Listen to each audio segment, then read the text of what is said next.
Welcome to CasualBCH. In this episode, myself and Cheapy go over too many things to list.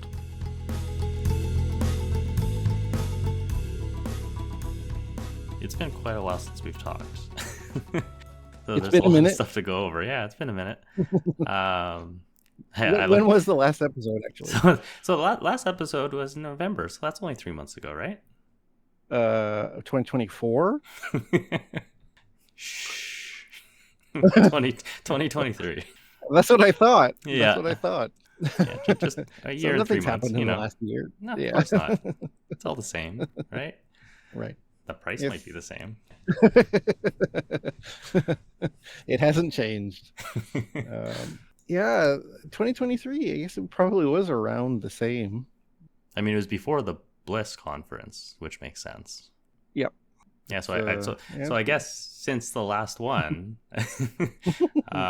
Badgers and fundme are out. Yes. Yeah. I've used both. Nice. I guess it's just in a general sense, like, I'm surprised that Badgers has got so much traction. It's just like slowly creeping up in usage. Well, I mean, it works, but it's just like slowly creeping up over time in usage. So besides just making sure the lights stay on and the servers are running, I haven't done a huge amount to it, and it just like keeps ticking along doing its thing, which is kind of cool. Perfect. You don't want something that's hands-on all the time, right? Yeah. Nice to see that there's some demand for it in BCH land from users, so it'd be nice to actually get some real use for it later. I just opened up the chart, and the price in November of 2023 was $251, so we're $100 higher. So congratulations, we've rocketed up $100. Hey, progress. Yeah, Badgers is novel and easy, which are two very fantastic traits, right? Yeah, which reminds me, I have BCH locked up that I think I need to. Well, someone had probably already unlocked it, but I haven't checked.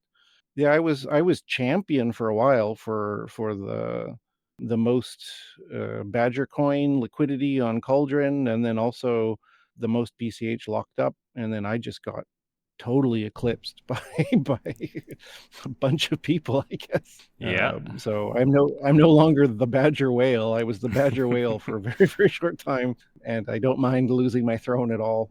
But yeah, it's great. Why not?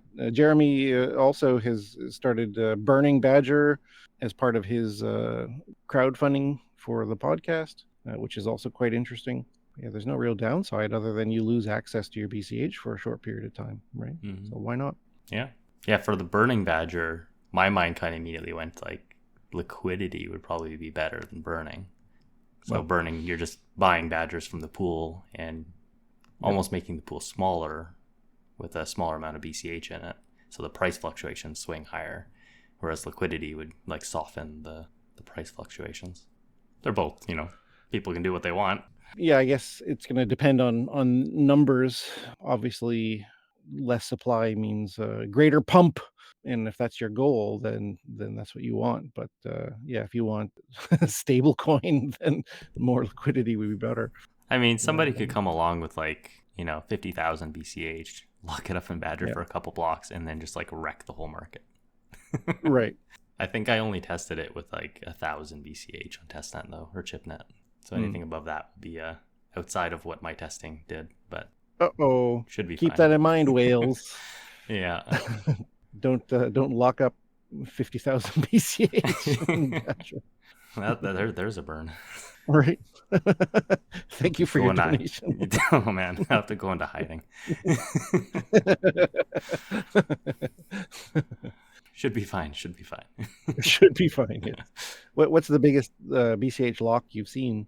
I mean, I definitely don't keep tabs on it every day, seeing what's going coming in and out all the time. So somebody might have snuck in a bunch of little ones or small times. I think 20 BCH was the biggest I saw, or 19 something. Did you see bigger? My brain says about 10 was, I think, the biggest I saw, but could have been bigger. I don't know. I remember being impressed by 10. That's some trust right there. It's either trust or someone doesn't think 10 is a lot. So, that's true. Different perspectives, right? I'm pretty... I did see a 19.9 at some point. But I think it was a couple months ago. I recorded a video yesterday and did see 2 separate 10 ones. And I'm watching it now. There's a 5. Besides Badgers, I guess fundme. So yeah, you've Yep. run your own fundmes, and you're More the than champion. one. Yeah, more than one. You're the I'm the champion champion. for fundme right now. Yep. I think you have the largest raise. I'm pretty sure I do. Yeah, I ran. I guess when it was still in beta, or at least like fresh. Yeah. I ran a $5 campaign, which didn't get funded. Jeremy pledged, and then he rugged it just to test to see if you could actually like remove your pledge. I guess, you know, obviously that's my test fund was also just a test. So yeah, I'm not at all upset that the $5 fund didn't go through. It was just really, and I specifically said, you know, in the campaign, like, please only pledge small amounts to test so that everyone can have an opportunity to try this. And a bunch of people did, which, you know, test successful or test failed successfully. A side note, I did just Side see a note? 20 BCH Badger scroll across the screen right now. So Continue. yes. So I ran a second campaign to what do you call it? Public Good, which is the pro version of the join bot for Bitcoin Cash channel on Telegram. I think it was about $100 or $130, something like that. Which, you know, obviously is not a huge amount of money. I could afford to pay for it myself, but at the same time, it is a community good, and so if you value the Telegram chat and you think it would be good to have less spam and less bots, then, you know, pitching in $1 or whatever, 50 cents is not a big ask, I don't think. And there's, you know, 3,000 people. Who knows what percentage are actual humans, but I don't know what $130 spread out amongst 3,000 people is, but it's a it's a very, very small amount of money. But anyway, it was successfully funded. I paid for the pro version of the bot, and it's active, and it's definitely doing its job and making it a little bit harder to join the chat if you're not a legitimate person. And of course, for most Telegram groups, they're not as large as BCH channel, so you don't need some kind of pro bot service. There's lots of free ones that'll work, but there is some threshold. If it's 1,000 or 2,000 or 3,000, I don't remember, but they all generally have some kind of threshold where they're like, okay, this is a bit too much work. You should pay us now, which I think is fair. So that was successful. And then, of course, as you know, I was contemplating fundraising for myself for a very long time, and how to do it and the best way to go about it, and if I should do a flip starter or a fundme. I guess originally 100% when I was originally considering it, fundme wasn't even a thing yet, and so I'm really glad that you have developed this platform, which is incredibly easy to use, much easier than Flipstarter. Have you used the new version, the Verde web wallet one? For myself, no. I think I pledged with it, but I never tried setting up a campaign with it, because even then, I think you need to have some kind of hosting, right? You still need your own domain, etc., right? Yeah, you'll still have all the basic issues, but it is nicer from a user point of view from the little I've seen for it. Personally, I still think the fundme version is a little nicer, but it's still easier than what it was. Yeah, so all of these platforms have you know, pluses and minuses. In the case of Flipstarter versus fundme, you are still restricted into what wallets you can use, right? With fundme, you have to use a Wallet Connect enabled wallet, which limits you to Cash and I's, Paytaka, Zapit as well, I believe. Yeah. And I think Electron Cash is going to have Wallet Connect soon. Anyway, it's not available now, but that means that any other wallet is impossible to either set up a campaign or even to contribute to a campaign. But that's still much better than having to have Electron Cash, which of course is a power user wallet. It's a fantastic wallet, but not the most newbie friendly thing. And it also means installing a plugin to the wallet, which is, several more steps. So you've got to download the wallet, create a seed, back up your seed, download the plugin, put the plugin in the correct folder, go to the page, copy the text after you make your pledge, paste it into the wallet, copy the response, paste that back in the website. Right? It's a very safe system, but it's also far too complicated for most people to take the time to use to contribute, which is a major downside. But at the same time, it doesn't matter depending on what you're doing. So if you're doing a relatively large campaign for like a node or something, you're going to be asking for many thousands of dollars, and most likely it's whales that are going to be funding it, because there's not enough minnows to contribute that much money. And so you're really counting on whales, and mostly BCH whales that are helping people now are well aware of how to use Electron Cash, so it's not an issue there. But fundme does sort of make it much easier, because if you are using Paytaka or Zapit or Cash and Eyes, then you can contribute very quickly, very easily. And if you're familiar with the Wallet Connect system, which anyone that uses EVM should be aware of, it's quite straightforward. It's the same pattern you've probably done a million times to connect to some website or some DApp or something. And from that perspective, it's much easier. And so if you were doing a relatively small campaign, a couple $100 or even a couple $1,000, I think fundme is probably the best way to go, just because there's a much higher chance that people will contribute small amounts of money. Yeah, anyway, so I ran a Flipstarter campaign 100 million years ago for a project I was trying to get off the ground, which failed, and I didn't take it personally. I don't hold a grudge. I'm not angry about it. I'm not upset. It's fine. But yeah, I stuck around and kept working. When it came time to consider how I'm going to survive, obviously donating your time is fine if you have enough food in the cupboard. If things start to get a bit prickly, then can't donate all your time. You got to make sure that there's nice fresh chicken fillet. It's nice to eat. It's nice to eat and be warm, yes. Yeah. It's nice to eat and be warm. I don't really want to repeat myself, but I guess not everyone listens to all the things and reads all the things. So originally I was you can cut me off anytime if you want. I've been rambling for like half an hour now. So one point I had was, I think the Verde clients lets you donate just with a QR code. So if anybody had any sort of BCH wallet that does a QR code, they could just scan it and send it. So it doesn't need, like you could use Paytaka or anything else. I just don't know how the refunds would work. Yeah, and you still need a bit complicated setup, right?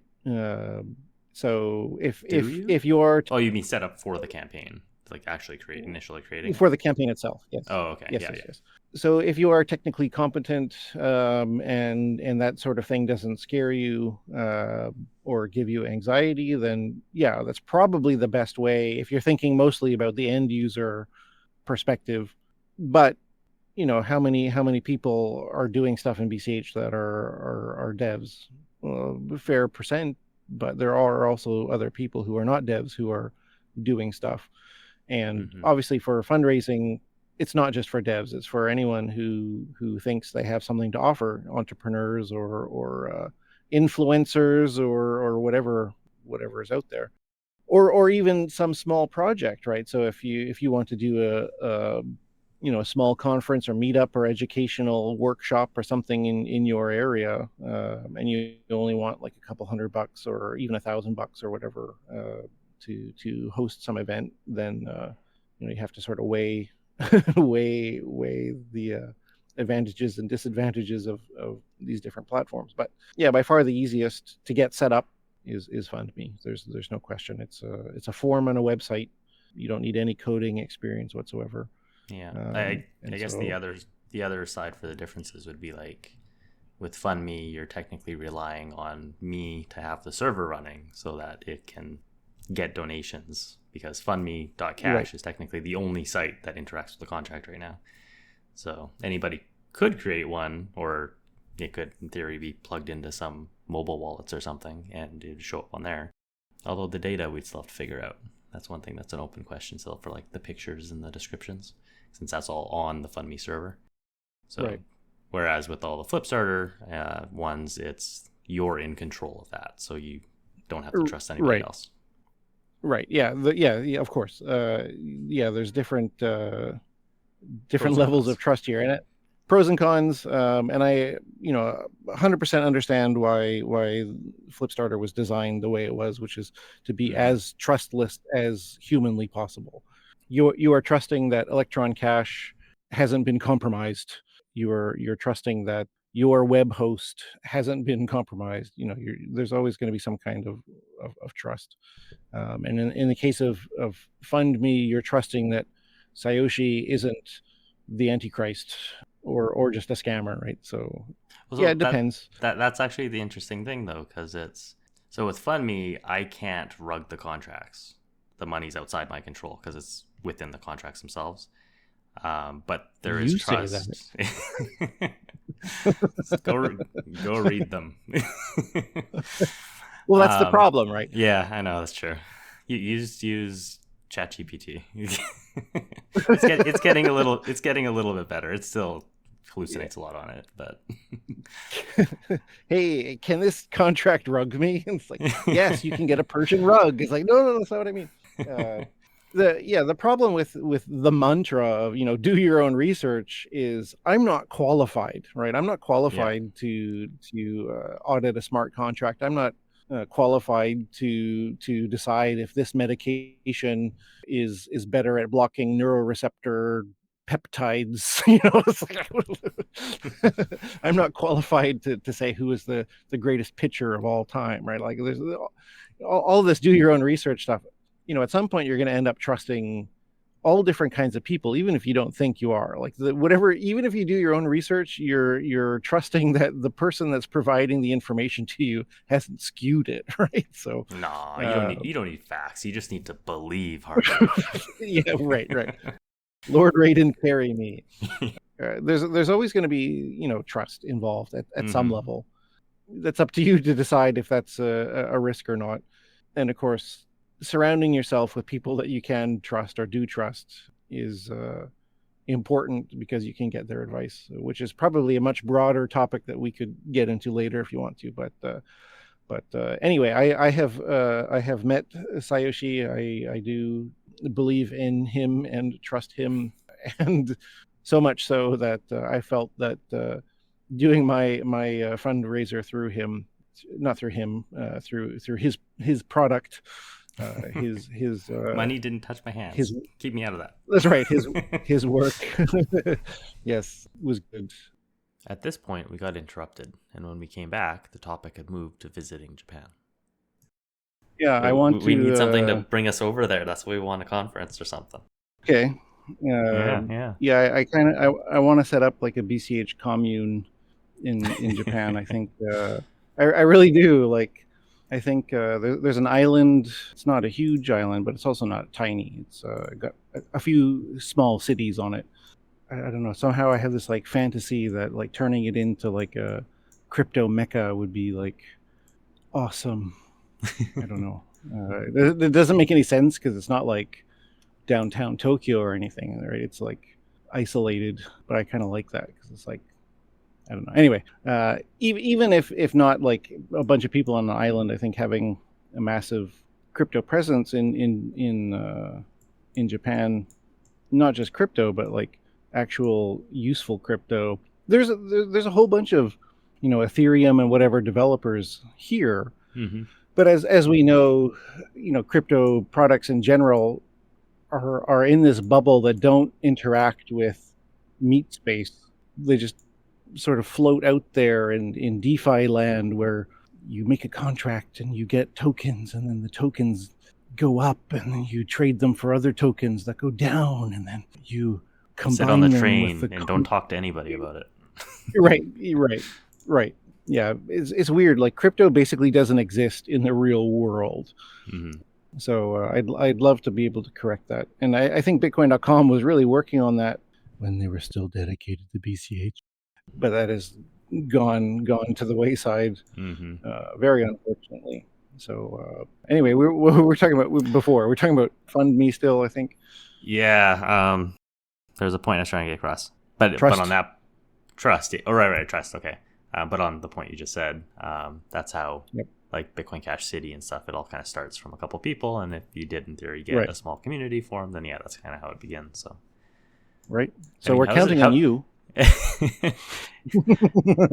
Houses are cheap in Japan. They just need to have something better for people to go there without knowing if they're going to suddenly get kicked out.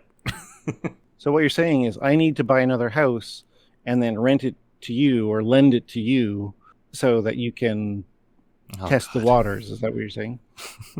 This is a conversation Vin and I had. Not necessarily Japan, but about so when fundme was first getting created and we were back and forth on contracts and how it would work and stuff. One of the things, so we built a tiny house. Do you know what that is?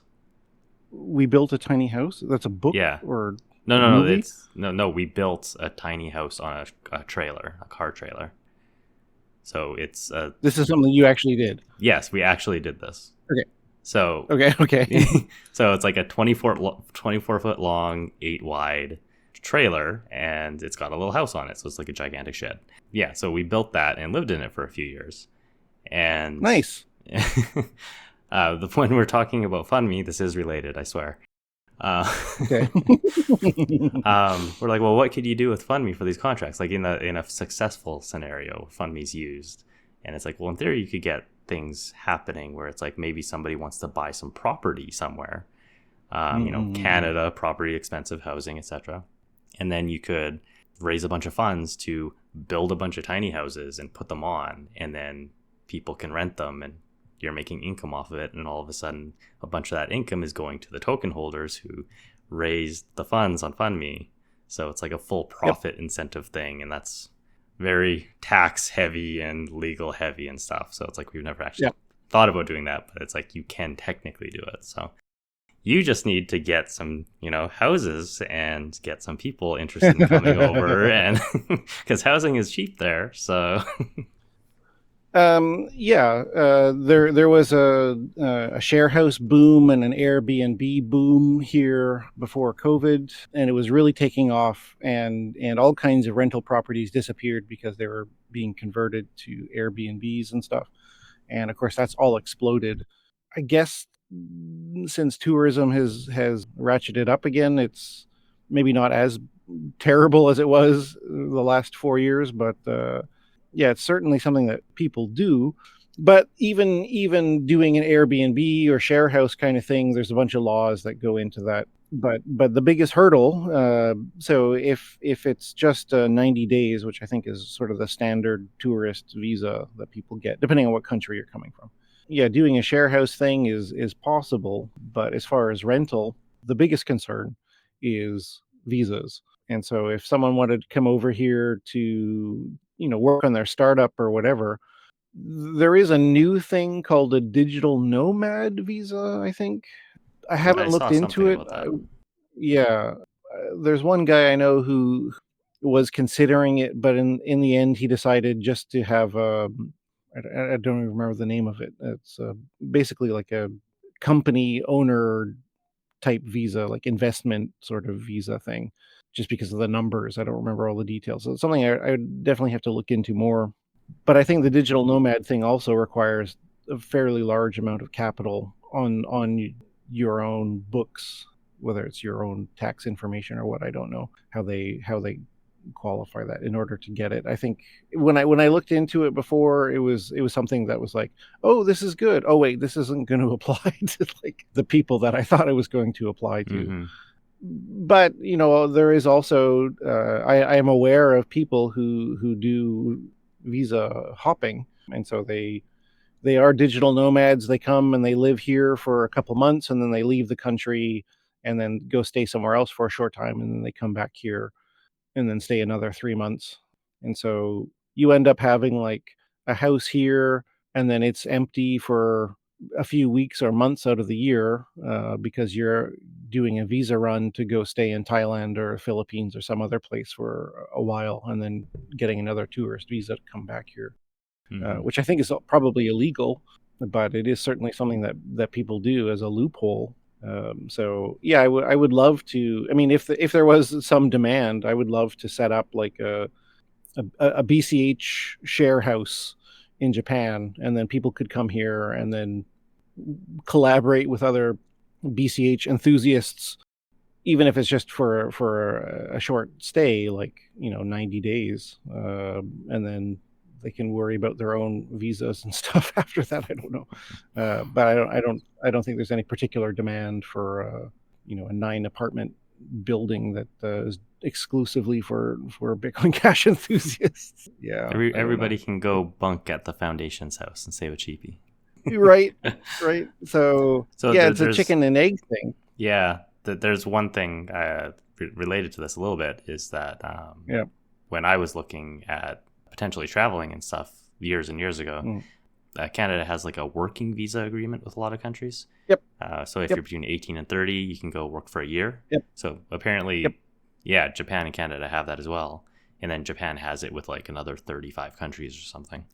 So that allows you to stay for a year. Yep. If I think it's the Commonwealth countries. I know it doesn't apply to America. I'm sure it applies to several European countries as well. But I think almost all the Commonwealth is included. Yeah, you can come and work here for 6 months on a working holiday visa, and then you can get it extended for another 6 months. I see. And then of course after that, then you're on your own for visa. So again, I would love to be in a position where I could give visas to people. And if the foundation continues and grows and is successful, then that's something that could eventually happen. But in order to do that, it requires... You'd have to be employing them, basicly, which is a whole I would have to be itself. Yes. I would have to be employing them. I would have to... I don't even know if NPOs can do it. So I'd either have to become an NPO or a corporation. There's all kinds of legal stuff that goes along with that, and preparing documents, and which ties into the whole it's the problem we all face, which is legacy systems, which ties in perfectly with my fundme campaign, which is before I was strongly considering turning the BCHF into an NPO, a nonprofit organization. Obviously, I would be paid a salary from that, but the foundation itself would be funded by donations, and whatever work we do would not be for profit. It would just be another public good, right? But that would also mean that I would probably be able to employ people, and an extension of that would probably also mean that I would be able to grant visas, not grant, sponsor. The granting comes from the government. I don't have that power. Knight them with visas.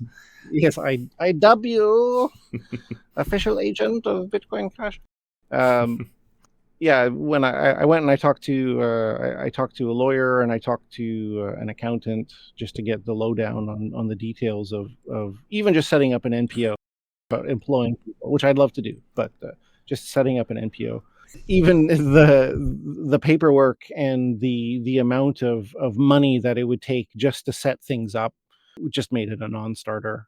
Unfortunately, it was like, well, that sort of put a big roadblock into my plans, because I would love to be able to be like, okay, we're going to do this stuff, and here's the money that's going to go towards doing it, and setting up a business plan, or at least so here's a question. So if BCH Moon suddenly, there's a ton of money sloshing around in the BCH ecosystem. Oh yeah, love it. Would you? Yes, please. Essentially, potentially getting funding for something like this might not be a problem. Yep. So would you actually do it? Would you do a fundraiser and go through all of that hassle and drive it through? There's a lot of qualifiers that would go along with that, but I would certainly attempt to. If BCH totally moons, like hits $10,000 or $100,000 or whatever, then I wouldn't need funding. I could just do it myself, right? But that's not the question. The question is if you're not doing it, the community's willing to put the money up. So they right, drop but I'm saying like 5 million in your lap, say. Oh wow,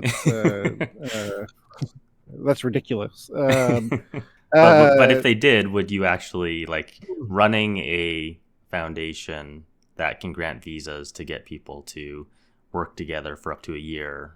It doesn't work with the laws, but like something like that, you would actually run through with that? I would attempt to. So the real qualifier there is I don't 100% know what's legally possible, right? So there's a lot of questions that would need to be answered as far as how that would all work. Would I make the effort and get solid answers as far as like exactly how much is possible? Then definitely yes. But as far as like if it is actually possible and you can count on that happening, I have no idea. Yeah. From a business point of view, you need X amount of money in order to legally register a corporation. It needs to have its own office. It needs to have Japanese nationals on the board, and you need to have a board, and the board has to be a certain number of people, and you have to have meetings and notes and submit it to the government, and all of this bureaucratic red tape stuff, right? For an NPO, I have no idea. But even for sponsoring someone's visa, you have to be able to provide them with a certain level of income, which they pay taxes on, in order for them to be financially stable enough to stay in Japan, basically. And of course, like if you're providing free apartments or whatever to them so they can keep more money, all the better. But as far as the legal in and outs of that, I don't know. I didn't explore that. That'd be getting into the specific weeds of Japan, and like every country is going to have its own things to wade through for that. So yes, but even just setting up an NPO, just the cost of the legal side of it was just like, no, no, it's not going to happen.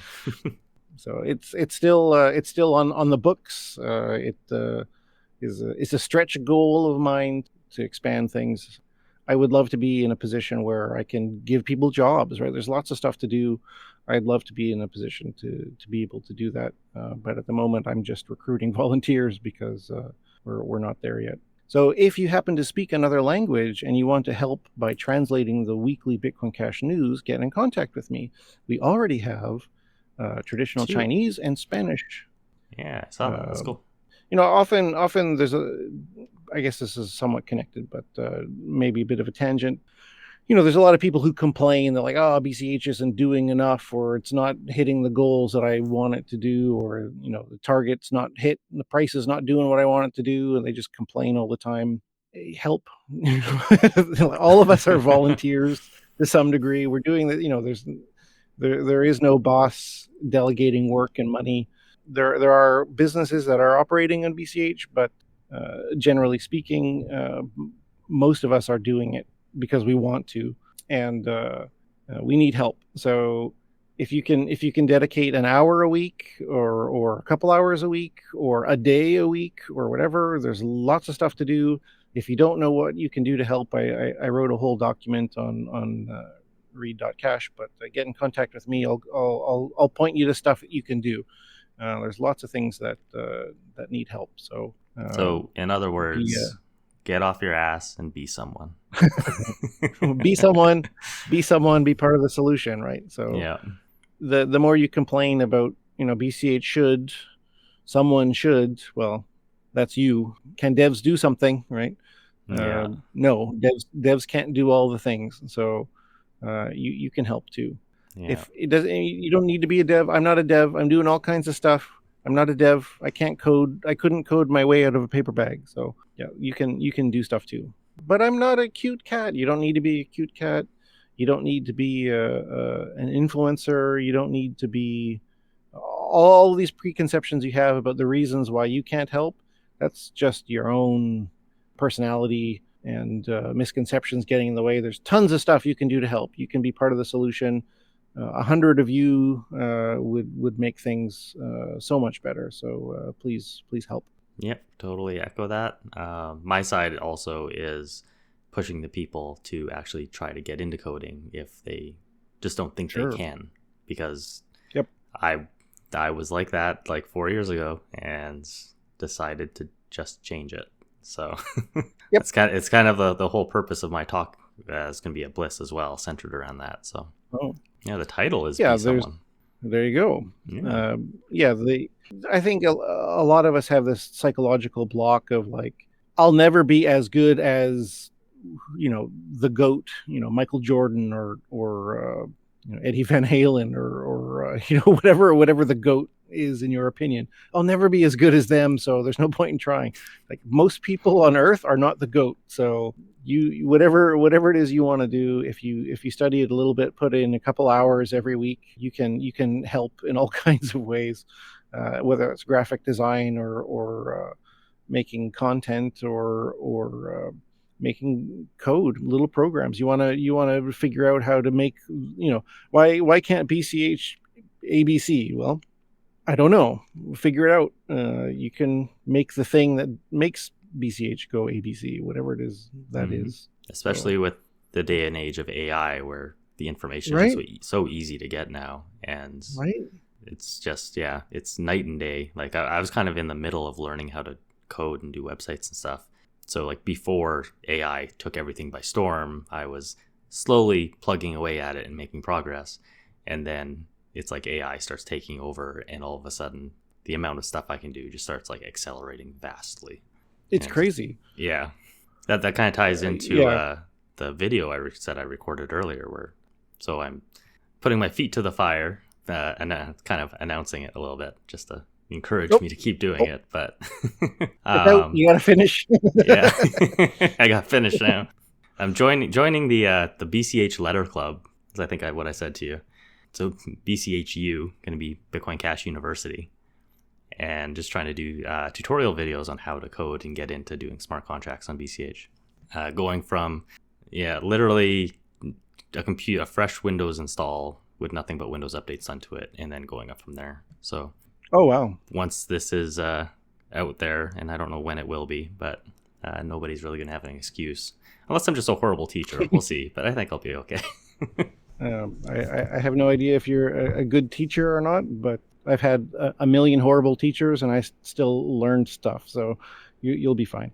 But yeah, I think going from a fresh Windows install really is a fantastic idea, because as we sort of discussed earlier, there's, with coding environments and stuff, there's all kinds of plugins and libraries and all kinds of stuff that you need that maybe you already had installed before you started working on this thing, and so you don't know that you needed it, and then therefore you can't tell people that they needed it, and then that's some major roadblock they face when they set out on this adventure. Yeah, starting from actually nothing, you'll be able to show people like, oh yeah, you need all of these little bits and pieces. And as far as I know, none of the tutorials I've ever watched have started that fresh.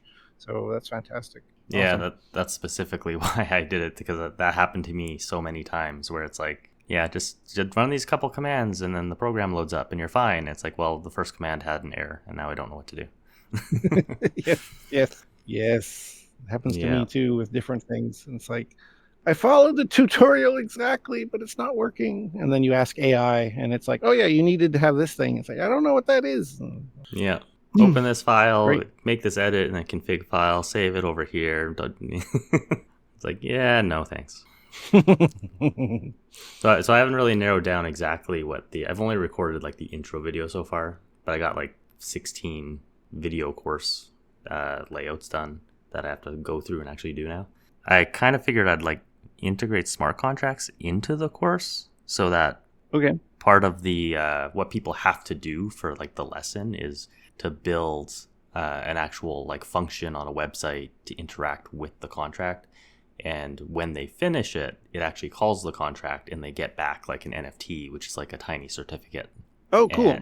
And then at the end of the course, you have to have all of these unique certificates, and they all combine into like a diploma NFT. That's awesome. Yeah, I'm sure there's ways to like gamify it or do something else to it. I haven't really thought about it yet, but I kind of Right. wanted to do something like that. That's great. And then, of course, there'll be a market for those diplomas. Probably, yeah. That's part of the game theory, is like, how easy can you break it if you know what you're doing, and Right. is there ways to stop it? Yeah. So, like, my initial thought was you take the address that actually like Yep. creates the diploma, which in theory is whoever has all the individual certificates, and you embed that into the NFT. So you could sell it on a market, but now you know that it's not the original person. And then you could create functionality around, like, it only works if the address that created the NFT is still calling it. So then people will be selling their private keys. I know that. I know. My mind immediately went there. It's like they just bypass it that way. Yeah. But it is harder. But that's so much trouble, right? So. And you don't know if they're actually giving it to you. Right. Yeah, and you can also pretty easily figure out that 20 people are claiming the same certificate, right? Yeah, that's great. I mean, any system can be worked around and broken, but that doesn't mean you shouldn't make the thing just because people are going to cheat. How many people have cheated at Monopoly throughout history? It's like you still play because it's fun to spend time with your family, right? Unless there was a way to enforce not being able to cheat in a game. Foreshadowing. Right. Dun, dun, dun, dun, dun. Yeah, I have lots of thoughts about cash tokens and NFTs as a ID system. How can we make that work? But that's something for another time. I don't want to jump into that now.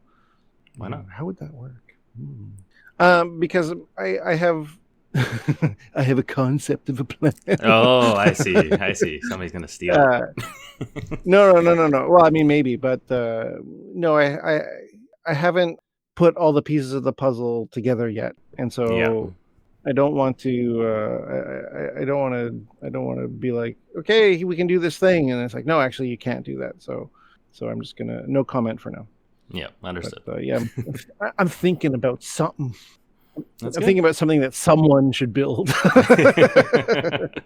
Someone should do something about that. Someone. Yeah, I listen to as many of these spaces and talks and podcasts and stuff as I can, and we have so many brilliant people doing stuff, and it's really inspiring.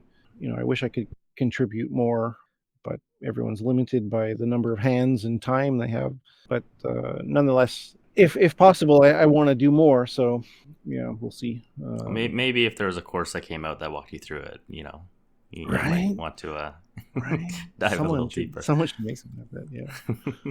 I love to be able to build stuff, and I think we're getting to the point now with AI and code. I don't know if any of the AI tools are particularly good at cache scripts, but I think if you feed it the documentation, it's probably pretty helpful. But to the point where it's like, I have an idea. How do I do this? You ask AI, and it's like, you can do this, and then you put it together, and it works, and then you can ask someone or pay someone, which would be even better, to audit it for you, and then suggest better ways of doing it, or at least check and see if it's safe. Because just because you get the results you want doesn't mean that it actually worked the way you thought it was going to. So yeah, UTXO contracts especially are unforgiving depending on what we're talking about as well.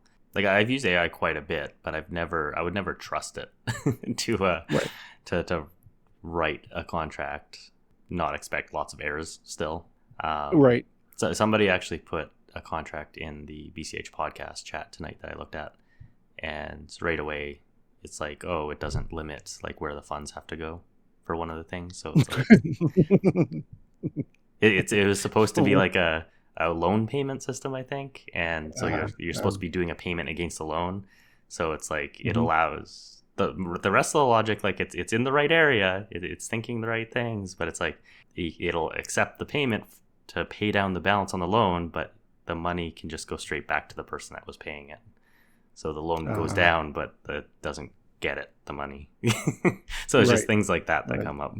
Yeah, that's not good. Yeah. That's not good. That basically doesn't do what you want it to do. So So you don't trust it to do the whole contract, but if there's like specific pieces, then you can probably get useful information out of it. Especially if it's just like math stuff. Like you're just trying to verify something math-wise. It's really good spitting out stuff, and then you know if it's right or not just based off the results right away. Yeah, I ask AI all kinds of questions all the time, and it gives me enough false information that I'm not reliant on it as a be all end all source of truth, but at the same time, it can point you in the right direction of stuff. So it's a tool like anything else. You just gotta know where its limits are and work around them. Cozy up to it until it actually takes over, and then it treats you well. Right. We're not quite done with humans yet, so they need the batteries eventually, right? Right. Actually, that doesn't make sense. Like if you think about the Matrix universe, it's like suspension of disbelief, Yes. All movies have some suspension of disbelief, and there's some that are easier to suspend than others because it's like, wait a minute, what do you mean destroying half of the life in the universe? Why wouldn't you just double the food? I don't get it. It's like, you seem pretty smart. How come you didn't figure out that one? Wait a minute. Minus 50% could be plus 50%. Yeah. Easier to take away. Anyway, snap. Well, I mean, it's if you think about it philosophically, it's much easier to destroy things than it is to create them. So that's his fatal flaw, is that he's a destroyer. He's not a builder. And it's much easier to tear people down than it is to build them up. And you don't get more light by snuffing out someone else's candle, right? Deep Very thoughts. Philosophical, yeah. Right. It's when you're laying on your back staring up at the night sky with stars. Yes. Yeah. On the hood of a Camaro. Yes. Exactly. For some reason. Hold on, we got to import a Camaro. Oh no, tariffs. Tariffs. Yeah. There's all kinds of, businesses, supply chain, all kinds of stuff that the blockchain is perfectly suited for. So get building, guys. We need to import Camaros to Japan. So, come on. Need those philosophical nights going. Yeah. We really haven't gone through a lot of stuff. No, have fun editing this. This is going to be great. Oh yeah. How about what else has been going on? I don't know. Did we finish talking about fundme? I don't know.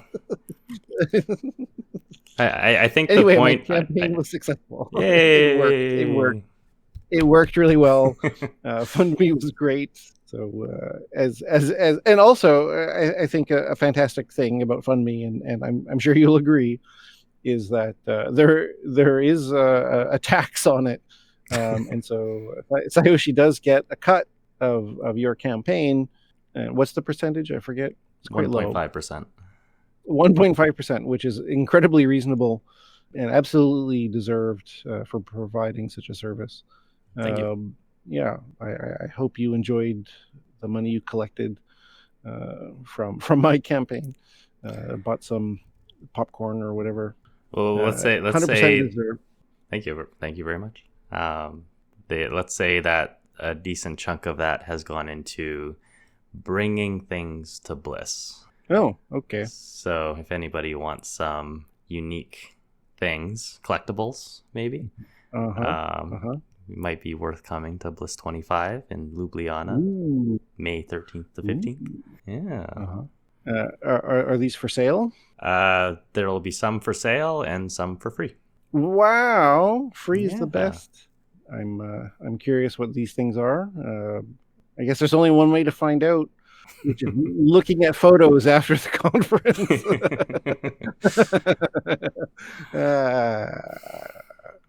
You didn't have any swag last time, did you? No, nothing at all. No. I mean, it was a very scrappy conference. Like, not that I've been to a lot of them, but it was just more of a directly about the stuff and less about the, like, here's merch. Promotion. Yeah, promotion.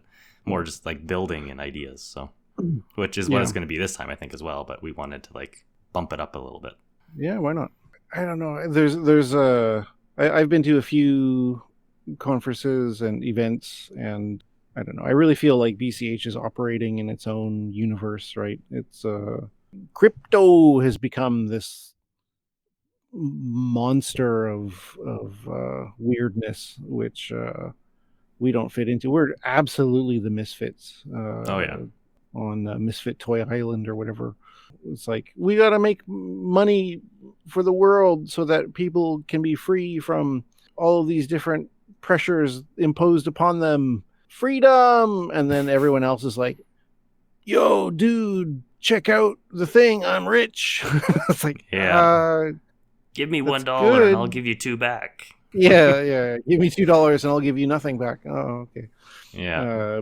BCH, it definitely feels like it's the fix the money, fix the world. That's like yes, its whole ethos, and then everything else is just come with us to make some profit, and that's all that matters. Yep, we're finding different ways to remix the old scams. Like, I want, we're updating scams to the digital age. It's like, I don't think that's what Satoshi was planning. Who cares what Satoshi was planning? We're making money. It's like, I can't fault you for wanting to be wealthy. I mean, this is the kind of thing with like Bitcoin's, the incentive models of Bitcoin. The way it was designed that I found so interesting was that it does encourage like that the Ponzi, whatever, first people get in, they benefit the most because they saw the potential. I mean, BCH does have that still. It's just everybody ignores it. So that's kind of like when I was looking after Smart BCH imploded, and I was like, do I go a different EVM chain and just chase the money like all these other people are doing? Or do I stick on BCH and go the hard path and try to learn this new thing with UTXO's contracts? And it's just like there is a profit incentive there of it could really take off, and all of a sudden if you're one of those early people. So I just feel like a lot of people are just short-sighted and they just see like the shiny thing in front of them and don't really look at like the potential long term. Yeah, without getting too political, I think, or even philosophical, I think the last 50 years or so have been completely short-term thinking. How many brands have been sold to other brands, and then their product destroyed in the name of short-term profits, right? It's just unbelievable. Everywhere, again, I don't want to get too deep into it, but it's like, I really feel like there used to be a lot more pride in everything, right? It's like, we make the best blah, blah, blah, blah. And if you buy this thing, you know that it's going to work for 20 years. And you can always come back and know that you're going to get high quality. And if there is, by some small chance, problem with your thing, you know that we're going to take care of you, right? There used to be, I'm sure in my parents' generation, it was greater. But even when I was young, there was still that sort of sense that there was long lasting was a very important trait for things. And I don't think that exists anymore. People are completely focused on very short-term goals and profits. And even though, BCH has this massive potential, to all-time high and surpass, all of our previous highs as well, people just sleep on it. And it's like, yeah, but you guys don't have the shiny short-term thing. So I'm going to go over here where there's Pepe, Hat, Musk, whatever. And everyone knows that it's a scam, basically. There is no utility, there's no purpose for the thing other than you can play with the numbers in a slightly different way than the other thing. And if you're early, you'll get a bunch of money. And everyone knows that the rug is coming. Everyone knows, but it's gambling. It's hoping that you're going to get in and out before the people behind you. And obviously the insiders are the people who do that. So of course, then the solution is to make your own pump and dump, right? You're the insider if you make the pump and dump yourself and don't get hacked by North Korea. And that's just not what we're doing. We're operating in our own universe, rightly or wrongly. I don't know. I'm still convinced we're on the right path, at least philosophically. Whether or not eventually we're going to come out on top, nobody knows. I'm hoping, I'm banking on that being the case. But yeah, it's just we're in such a different universe, and I've gone to different crypto meetups, even here in Osaka. And you go to like a general crypto meetup, and the guys are relatively agnostic. I say guys because no women showed up. and their guys are relatively agnostic. You talk to them about like freeing the market and stuff. They're like, why would I do that? I want to get more fiat. The whole reason I'm into this is to get more fiat so that I can buy a nice thing. And it's like, yeah, I want to do a little bit more than that, right? Yeah. And then it's like, oh, well, what wallet do you use? Like, wallet? I don't have a wallet.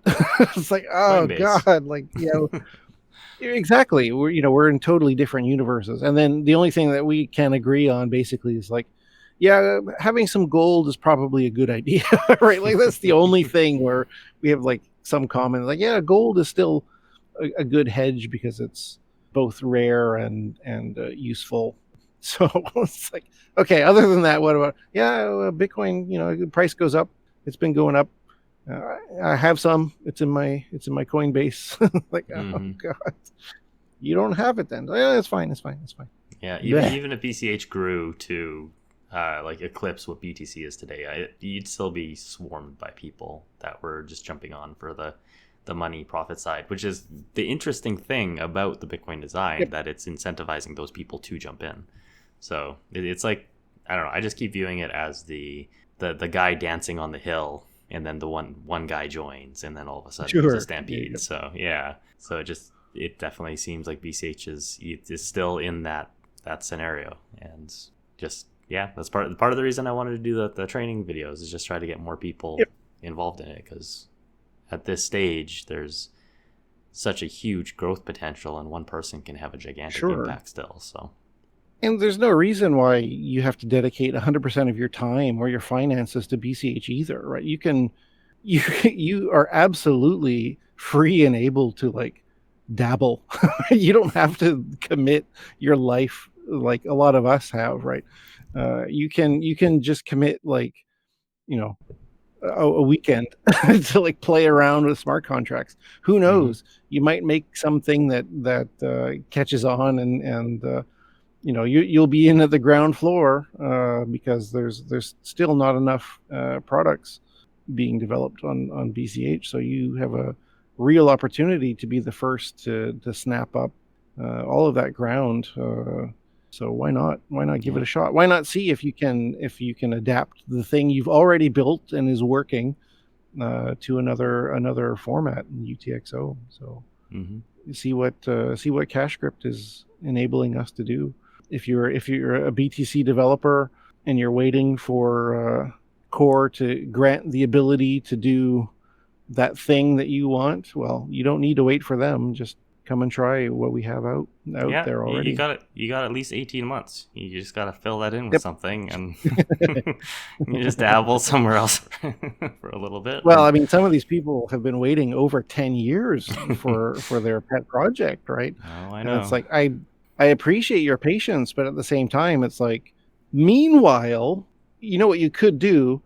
The thing that you want to build on BTC, and in your heart, you know that eventually you'll be able to. Well, why not just use BCH as a test bed, right? Just try it out. See what we've got. See if your thing works. See if there's a market for it. Reroll. Use a different name. Nobody needs to know that you're Bill Gates or whoever you are. Just make a new account, BCH1, and make your thing, right? Nobody's gonna find out that you've been flirting with the B cachers, right? Just give it a shot. Try it out. I think it's that psychology side of a lot of people don't want like that. That's admitting potentially you're wrong, and people don't like doing that. Well, I mean, I don't know. It's like if you play a video game and the quest is like, come back tomorrow at 6:00 to pick up the MacGuffin. Well, you've got to wait until 6:00 tomorrow, so might as well do another quest in the meantime, right? The wizard in the hut isn't going to get mad that you went fishing in the meantime, right? It's like, just try it out. It's still going to be there tomorrow if you want to do the other thing tomorrow, right? Unless that wizard is the one that is very anti-fishing. Yeah, well, yeah. Graybeard, the fish killer, or whatever, or fish lover. This is getting weird now. But what are we talking about? What kind of analogy is this? There's ramble. Casual ramble. Welcome to BCH Ramble.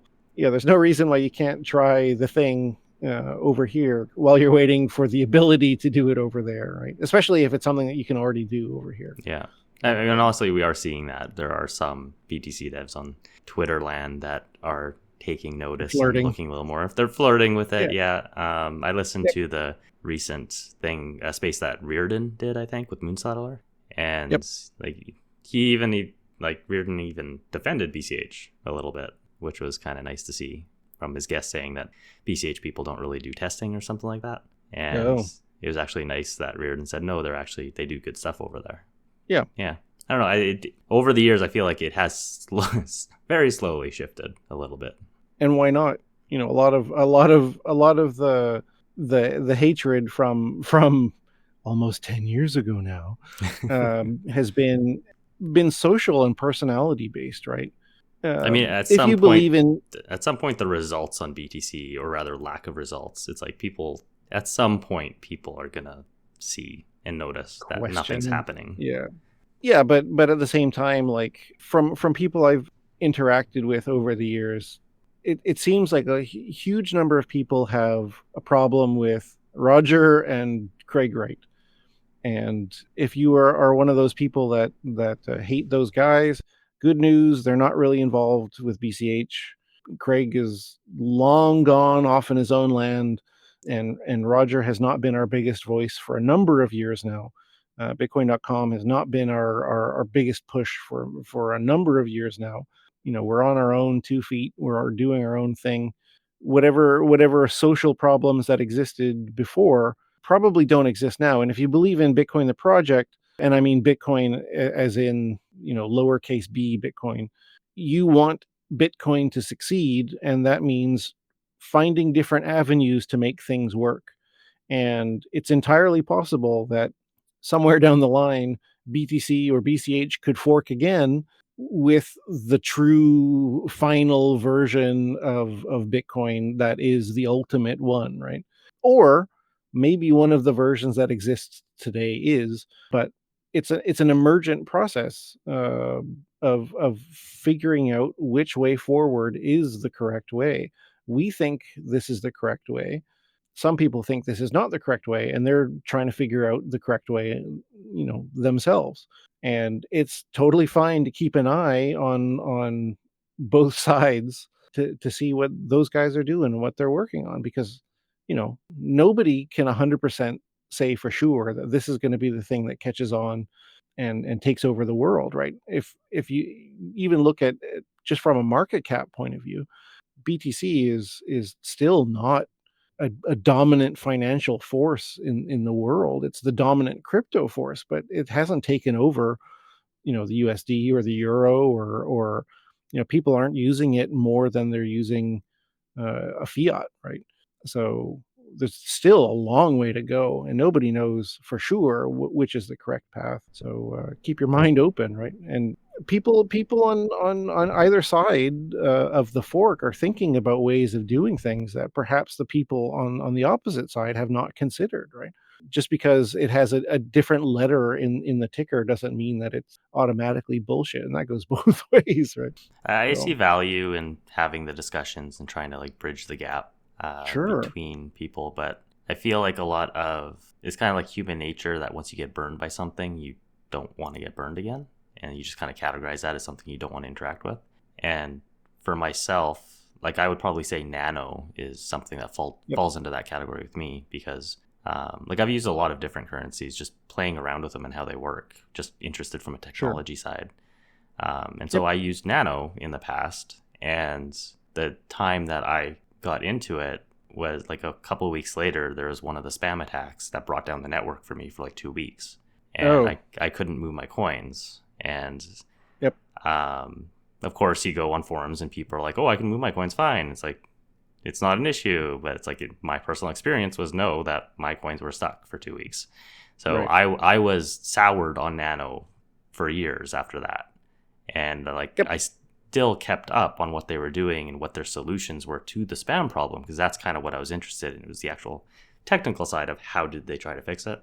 But like I never really went back, besides just keeping like token a token view on what they're doing, just from a technical side. But recently, it's like I've started looking at Nano a little more just because of the Nano GPT thing, because it's cheaper potentially than paying for a service through like OpenAI or Claude or whatever. Right. And so it's like I don't have anything against the technology, but because I was burned, I didn't really want to dive into it really hardcore again. But once there's a service that's actually useful, it makes you take a closer look a little bit. So that's kind of why I think cash tokens is such a big deal, is that it's potentially doing things through the work of actually having services, and that's what's going to draw more people than just talking. And 100%. Yeah, and also why I'm trying to do the course and targeting not necessarily BTC developers. I'm just trying to get new people, and because they don't have that once burned mentality already. I agree 100%. I've never had any interest in Nano whatsoever. The negativity I had about Nano was because people were constantly spamming me on Twitter. Every comment I made, people would be like, "Yeah, but Nano," and the reply guys absolutely soured me on the project, which I understand is probably the same for people about BCH, because the reply guys have been just relentless for a long time, right? BCH fixes it, and I've to some degree I've been one of those reply guys, and I've definitely definitely toned it down quite a bit, because I don't think it's particularly valuable. Yeah, when Nano GPT came out and it was like, you can pay in BCH, and then what happens after that, I don't know, and I don't care. So if they take my BCH and they convert it to Nano or whatever they do to pay whatever services that they are subscribed to or at least paying for, is not my business, and I don't care, because I can pay for AI with BCH. That's it. The end. Yeah, exactly. That's why I think having services, not necessarily being like a walled garden where you can only accept this coin no matter what. So even if the service transfers it through like a side shift or whatever, when you put it in, like Nano does, like you're paying for the service. It's not necessarily you care about the coin that they're using. So there's a little more friction because your BCH is being converted to it. So as long as that's clear, I think that's fine. And then there's friction if you want to get BCH out. So that's a downside. And it would be nicer if they just incorporated like another swap back to BCH from the website itself, so you could get BCH out directly. Yeah, with any service, there's going to be complications and overhead the more things you support, right? And I that's something I encountered as well. When I started off as just a merchant, and when Bitcoin was new, my website accepted Bitcoin, and it was great. And I got Bitcoin for selling stuff, and I didn't need to convert it or think about it, and it was fantastic. And then I also got burned by BTC because my customers started complaining that fees were insane, and I was like, "Oh, I'm sorry, there's a problem with the plugin. Let me fix it." And that's when I discovered that no, actually fees have gone up to $1 or whatever. And I was like, "Wait, what the fuck? Like, this is not what I signed up for." And understandably, from surprise. And that issue hasn't been fixed, right, on BTC. And so from that point of view, I'm not interested in accepting BTC, because I know that at any it's completely unpredictable that when fees are going to get to a point that are insane, and or if my transaction gets stuck. Now I guess they have RBF to correct that, but I don't think that is a positive. Yeah, and no, I wasn't thinking I'd accept BTC in that case, because it has other issues. So right, and so when BTC started to be incompatible with retail, I started accepting all of the coins, and so you have to set up all of these wallets, or you have to convert whatever coins you get to some other thing, or you have to sign up for a service that automatically converts things to whatever. But anyway, it's more overhead than just having one single plugin that takes your XPub and then gives a new address to every person. It is, but having a service like Shapeshift or something where it just you're putting in you want BCH and you have your account set up, and anything it supports, the people can send whatever they want. You don't care. It's just you get BCH. It's essentially but then you're Nano's also working, I think. I think Nano so. GPT, right, and they also accept credit cards. So I don't think it's wrong or evil to accept other coins or have some solution that allows you to accept other coins, but it does have some added complication than just needing to worry about one. Yeah, fair enough. But I think also in the future, for a short while, BCH had a really cool competitive gaming system called Playmo GG. I don't think it ever got out of beta, and people would play games against each other, and there would be a prize pool, very similar to a fifth of gaming, which exists on BCH now. But at the time, it wasn't really advertising itself as a BCH project. It was just Playmo GG, and if you win, you got whatever percent of the pot in GG, but GG was actually just BCH. It just wasn't called BCH. And it didn't matter, right? Nobody cared until you wanted to withdraw, right? And then it's BCH. But while you're using the system, you're not even thinking about if it's BCH or not. It's just what's underlying the whole thing. And I think in the future, a huge number of projects will probably do something similar where you're using the app in the background, it's using cash tokens, it's using BCH. You don't even know, and it doesn't matter. It's like TCIP, right? It's like when you open up Telegram, you're not like, is this TCIP? You don't think about it even for a moment. It works the way you expect it to work, and how it works underneath the hood doesn't matter as long as it works. And I really look forward to more and more things being built and developed that run off of cash tokens or BCH, native BCH itself. So let's get building. Yeah, it's coming. It's coming. We can see it. I can see it. It's right there. Yeah. Guys, get in early. You're missing the rocket ship to Saturn. Get in. It's annoying. It's these times have been annoying for me because there's like so many little apps and ideas that pop into my head, and I start thinking about how you can do it in a contract, and I'm sure you can do it. It's just a lack of time. And a lot of these things, it's I don't want to build it necessarily. I just want to use it. Right. So right. That's my selfish desire behind this, is just I need more people to get in and start doing stuff so that I can use it.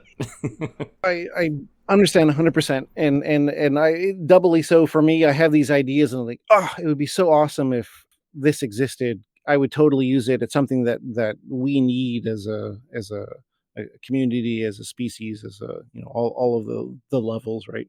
And it's like someone should build that. And unfortunately, in BCH land, it's like more often than not, if we need the thing, we've got to build it ourselves because it doesn't already exist out there. It's not like EVM where it's just plug and play to some other thing. It's unique, and it's unique because, in my opinion, it's been built from the ground up the way it's supposed to be, the way that it works, and the way that will scale, which is incredibly important. And so a lot, having the shortcut of a plug and play EVM thing is fantastic if you want to get your thing up and running, but you're going to, it's just like crypto kitties and all the other things, right? It's like they end up running into a wall based off of fees or transaction times or all of these other things that really hamper the success of the project long term, right? And again, we're back into this short term versus long term problem. And BCH is, I mean, we might as well rebrand it to long term chain, right? It's like long term thinking, long term survivability, right? Sustainability. Thank you. Yeah. It kind of reminds me a little bit, and this might be a really bad comparison, but with Linux and like gaming, where it's always like, oh, this is the year of the Linux desktop, going back, forever, and always just falling on its face. But over time, like still gaining some, and it kind of feels like BCH is that, where it's just like grinding away, slowly getting bigger and better. And it's like Steam, for example, has really pushed hard for like gaming and getting their entire platform or most of it to support Linux. And then they start releasing like handheld, like the Steam Deck. And now there's, I think I saw recently, there's actually a non-Steam created Steam Deck version, handheld by like MSI or somebody. And it's and it's using the Steam OS operating system on it. So you're starting to get away from inevitable. Oh yeah. And it's like that slow grind, and all of a sudden you start having more people popping in and seeing an opportunity. And that's just how I kind of view BCH a little bit, where it's like we're kind of at the ball has been pushed. We've been pushing it for a long time, and it's like starting to get that momentum. I share the same feelings and the same thought process as well, where it's like for Linux, yeah, it's been around for forever. I remember the first time I used Linux, which was ages ago, where it was like just command line and someone was like telling me like, oh yeah, this is better than Windows and it's going to replace Windows, give it a shot. And so I bought like a manual that included a copy of Linux on a CD in the back of this giant textbook. And I put it in my computer. I think this is like, the year 2000 or something, right? It was like 100 years ago. Yes, I know that math doesn't line up. Don't correct me in the comments. Time is relative. But anyway, time is relative. Yeah, it felt like it. And I put the CD in my computer and I booted it up and I was like, okay, and then enter this command and do this. And I was like, fuck this. This is not like I don't know how far, like it was massive textbook, like 500 pages or something.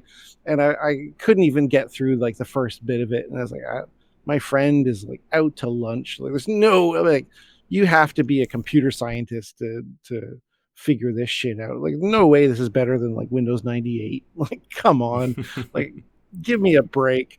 Take over the world, my ass. Like this is never. This is nerd stuff.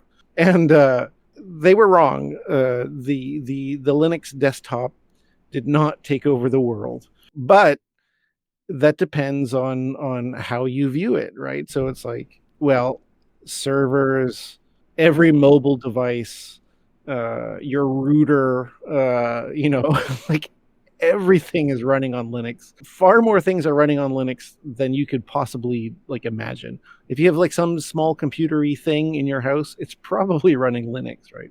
Yeah, obviously for like a notebook computer, Windows is still number one. Macs are number two, which is, as far as I understand, running a kind of version of Linux, right? Mm-hmm.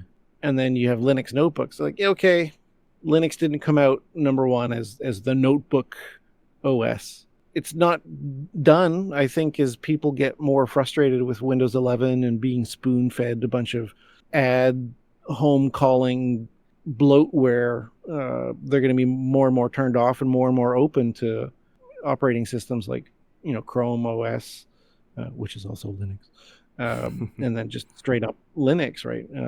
What you don't like your computer recording your desktop and analyzing everything that you're typing in and stuff? Come on, who doesn't love that? Right.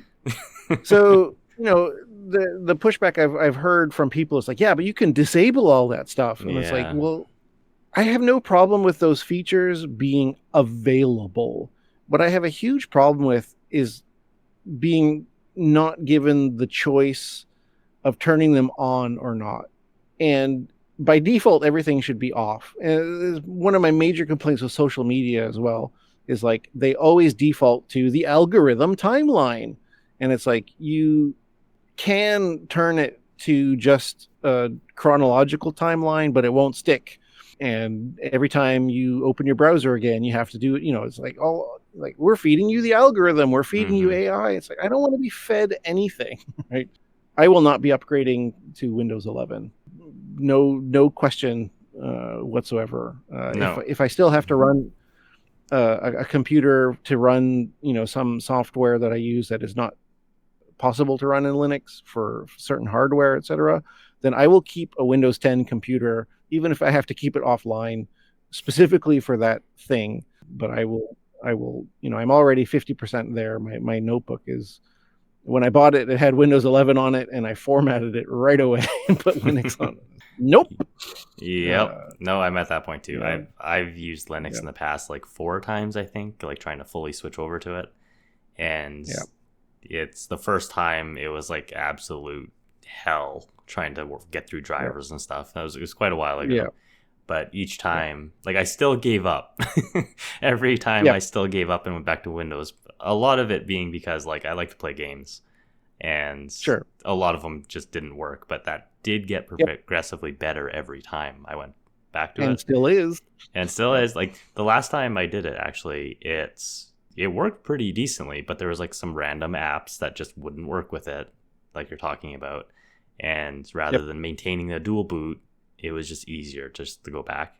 But yeah, with the Yep. Windows 11, it's my dream scenario is to get a framework laptop. And if nobody's seen those, or it's like a fully repairable laptop, they're pretty cool. And that, yeah, it's going to get Linux on it, and that's going to be my full switch and hopefully final switch. Once they decided to give away Windows for free, they're making their money somewhere. You're the product. Yep. Yep. But following the open source ethos and supporting developers of things that you like. When I was young, I didn't have any money at all. I was always paycheck to paycheck and scrappy, and couldn't really afford to donate to things. But now that I'm an adult, I try to support as many projects and things projects and people, I should say, that I think really deserve to be supported. Hopefully, my life will continue in such a way that I can continue to contribute to things that I find valuable and people that I find deserving of support. And what I'd love to see is a replacement for Patreon. Hopefully, someone's building that. Someone. Uh, It's been one of the things on my list, but I haven't touched it. Right. There was something, can't remember what it was called, but there was something that was in that ballpark. And also read.cash had something similar. It still does, I guess. It's sponsoring. So you enter a certain amount of money, and then every month it's automatically deducted from your account and given to that person you want to sponsor. I'd love to see some platform like that to replace Patreon. And I love Sayoshi, and I want to support him. And so he shouldn't have to do a fundraising campaign every year. It would be great if we all just give him $5 a month, right? You don't even need to think about it. Everybody, sign up. $5 a month. Boom, boom, boom. And, hey, you want to give me money? Yeah. Right? I'm just sitting here thinking about how the contract will work, and it's like I think you can make that work pretty simply. Stop it! You're sidetracking me.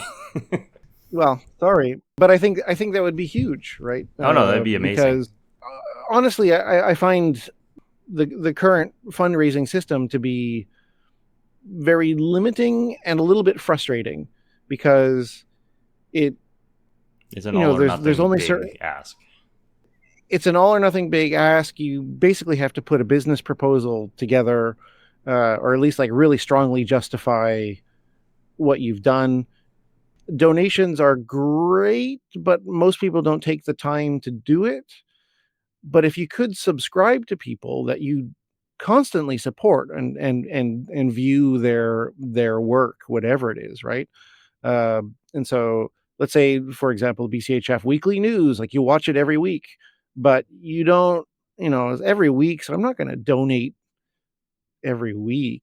And some people do. There are some people that donate every week, and I thank you very much.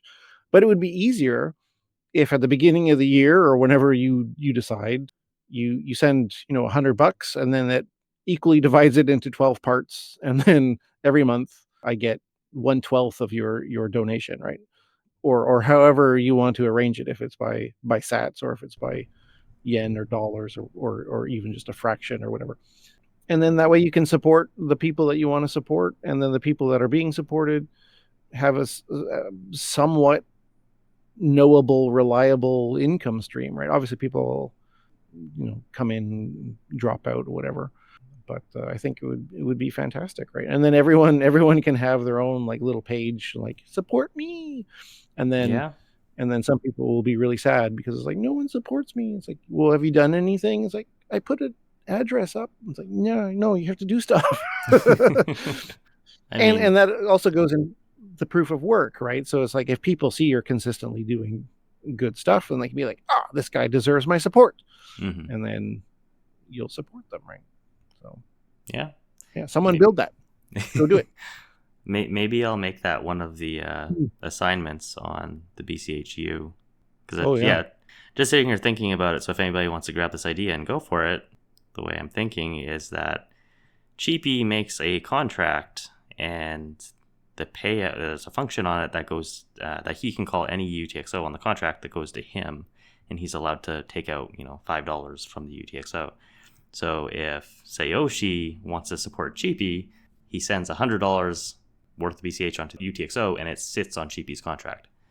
And now you have a time lock where Cheapy can just withdraw every 30 days $5 from any UTXO that's on the contract. And then if you don't want to support Cheapy anymore, you just withdraw it yourself. That's actually Perfect. super simple to create. So somebody do it. Well, so even, you know, a step beyond that. So the one problem we have, which has yet to be addressed, is there's all kinds of services that people have made for BCH that exist on a website somewhere, and nobody knows that they exist. I don't know they exist, even though I try and keep track of stuff. I forget they exist because nobody talks about it. Nobody uses it. It's a thing that exists out there. It's like, oh yeah, you can use this Electron Cache plugin to do that. It's like, oh yeah, that exists. I totally forgot. And so on the one hand, it's like, it's great that you create this open source thing that's on GitHub and people can run it if they want to. It's another thing to turn it into a business, right? Yes. And so I would have absolutely no problem with someone creating a BCH version of Patreon that also collected a 1% fee from every transaction, right?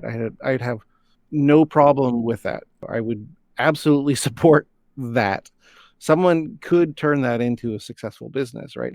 Obviously, to start, BCH community is pretty small. You're not going to get rich doing it right away, but you know, you have the opportunity to get in at the ground floor. Nano GPT guys, they got in before everyone else. They're like, AI's taking off. People are using ChatGPT. Why don't we bind it with Nano and give people a whole bunch of options of all the different AIs that they could use, right? I don't want to subscribe to ChatGPT and Gemini and, you know, all of the things, right? Nobody's got time for that. But one service I can pay with just BCH and then have access to all of them is fucking fantastic, right? Yeah. And they were the first to do it. So somebody could do the exact same thing and make it BCH native, BCH only if they want to. I would prefer to support that, but you'd have to compete with them, right? You'd have to provide equal or better service, and so you're playing catch up. Nothing like there's a few Patreon-like things that exist out there for crypto, but none of them have been inspiring to me in any way. Somebody could make that for BCH, turn it into a business, boom, rock and roll. So yeah. Please make that. Free business ideas. Subscribe for more. Yeah, that's actually part of the discussion I had when doing fundme and being like, should I add any sort of revenue into this? Because like I'm just doing this to learn to start with and how to do things. Yep. So that once I felt comfortable actually doing something I thought people would use, I could start turning that into a business and making an income off of it. But I mean, fundme itself is apparently fairly useful, which is kind of cool. Yep. But also charging to use these things, it's actually better for the ecosystem if it does catch on and become a thing, because now all these other people in other chains or just outside of crypto can look and say, oh, look, this thing's making money and successful. So all of a sudden you start drawing eyes. So you can build your thing and make money here, right? People want to make money, right? Yeah, we saw firsthand with the smart BCH era where all these different people from different chains came over and copy pasted their thing or copy pasted someone else's thing, and they had a business and they had income, plenty of money to be made, especially if you get in on the ground floor, which you have an opportunity to.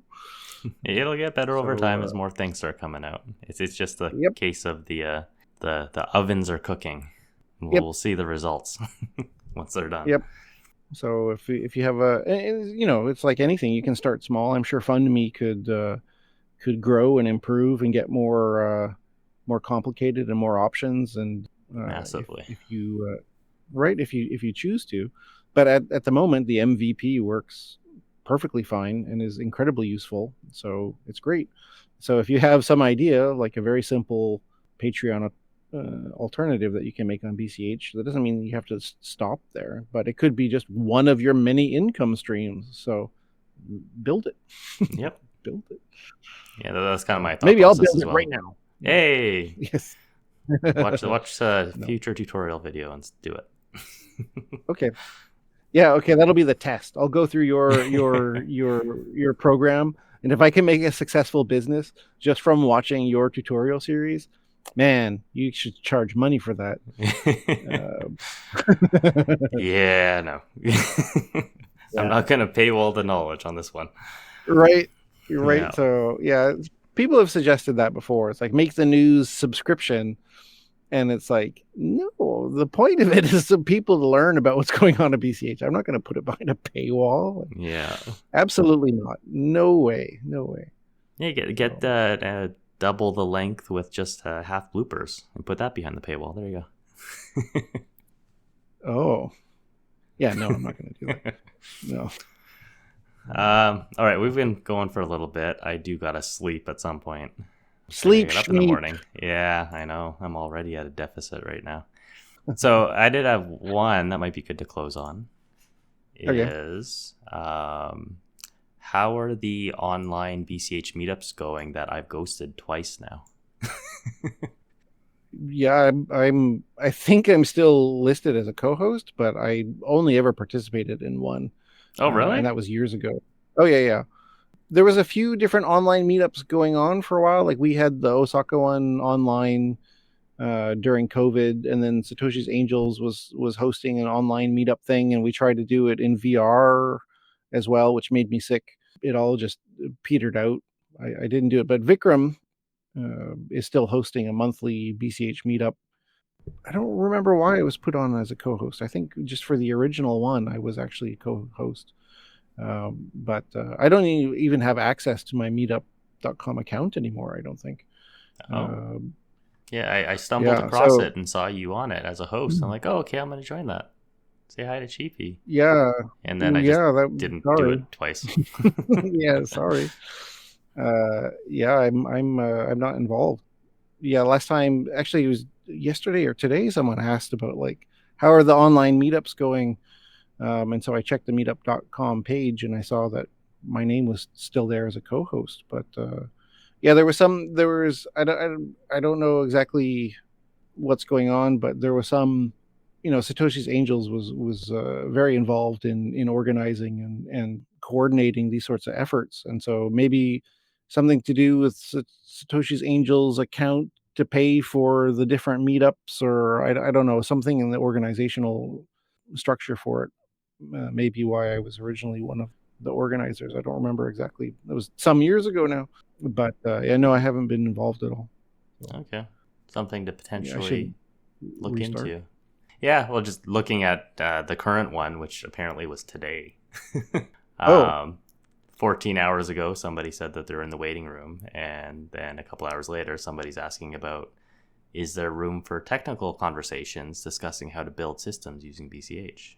And cool. It's just kind of looking like maybe it didn't happen and the host wasn't there. So maybe this is something we should look at.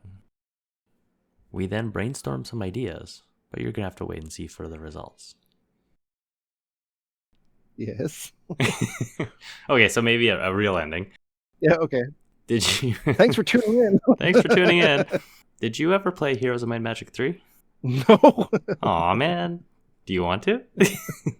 I know it's like your love child or something, right? What?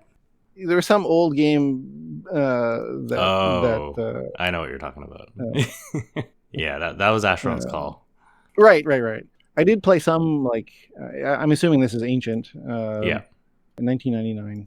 I back in the day, I definitely didn't pirate every game. And try of course not. Nobody did. I definitely not. No, this doesn't look familiar. Okay. Is this like art? Is so it RTS? Turn-based strategy, overworld map, and when you attack something, it like switches to a battle screen, which is all turn-based, like chess to a degree.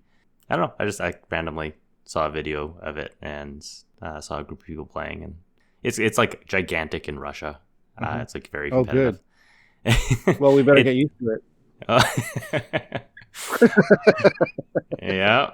But there's a Game Boy Color port. Let's play the Game Boy Color version. Wait, what? Seriously? Yeah, that's what it says. Oh, okay. In December 2000, a Game Boy Color port entitled Heroes of Might and Magic 2 was released. Oh, okay. That makes more sense. That's what it was called. It was actually Might and Magic 3, but it was called 2. Oh, I never actually had a Game Boy growing up. I just had an NES. you have one now, so it's okay. I got a DS actually. Oh, yeah, not game. Sorry. Yeah, I like TBS games. I like strategy games. I play Civilization a lot. Oh yeah. I like Company of Heroes a lot. Yeah. Played what can't I think of the name? The one with aliens. XCOM. Oh yeah. Which I don't know. I never played the original, but I played 2. Yeah, I've played both. I've finished the first one. I didn't play so much of the second one. I think because I played I got them at the same time, and I was like, well, I should play the first one first, and then I played it all the way to the end, and then by the time I got to the end, I was like, I don't need any more of this for a while. Burned out. And it burned out, and then I haven't touched it since. That was a few years ago. Yeah, I could give this a shot and try and figure out if it's enjoyable or not, I guess. Okay. I was debating doing a Fit the Gaming guild for it and trying to set up a time see if anybody wanted to join. Yeah, I was thinking about it's on my list, Company of Heroes Guild, which is a game that I love to play. Even though I'm not good at any video game, but I do enjoy playing them. I mean, I say that I came in second place in the Street Fighter 2 tournament, but amongst us, I'm the. I'm not sure that was a high bar. Yeah, yeah, exactly. It's like I'm not, most people are like, I haven't played this since the 90s, and it's like me too.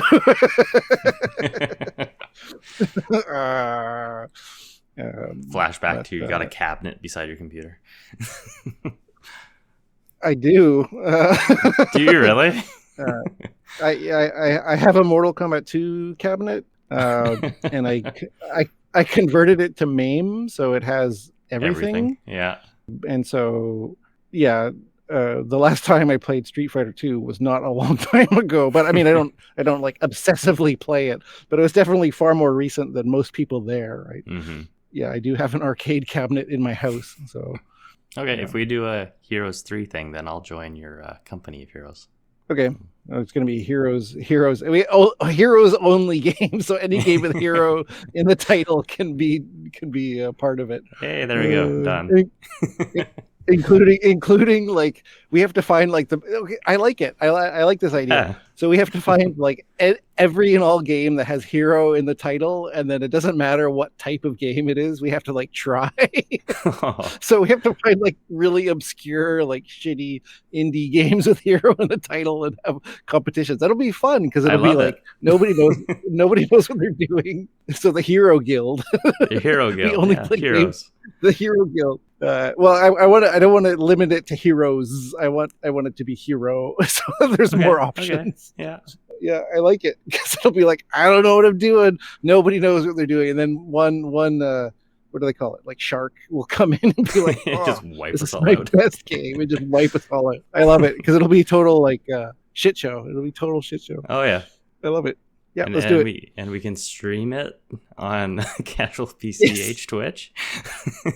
Yeah, I mean, why not, right? I think incorporating all of those potentially, at least sometimes or to some degree, would actually be kind of cool. Because yeah, it definitely draws in people outside. Like even if you just look at the gaming aspect, just people that are just wanting to watch it might come across it, and all of a sudden, oh look, you're getting exposed to BCH. Haha, gotcha. That's exactly it. Yeah. This is a perfect example of, just trying to find something that you can do in your own little space to get people involved and gaming and music. Hey, there you go, done. And while you were talking, I went to the Red Letter Media just to see if I recognize the channel. I think I have seen a few of their videos over time. I support them on Patreon. I love their stuff so much. I was like, I'm going to sign up because I have ad blocks running on all my browsers. So it's like, I love these guys so much. I think they deserve it. So I support them on Patreon because I've watched every single one of the things that they've made, and they're hilarious. If you want to get started, like go all the way back to their Phantom Menace review. It's probably the first thing they have uploaded. Or just write Red Letter Media Phantom Menace. And even if you don't like Star Wars or like care about Star Wars, it's like incredibly entertaining. Just a bunch of cynical, like grouchy guys, but their sense of humor just tickles me, and I love them so much. So I don't know how we went through all these topics and still kind of tied everything together. BCH, BCH. gaming, music, and Patreon. So I It think all comes together. It all comes together. There's a method to the plan. The script worked. Look at that. There you go. Wow. This was All planned. Right. Well, oh yeah, totally. 100%. All right. Thanks for tuning in, everyone. Bye.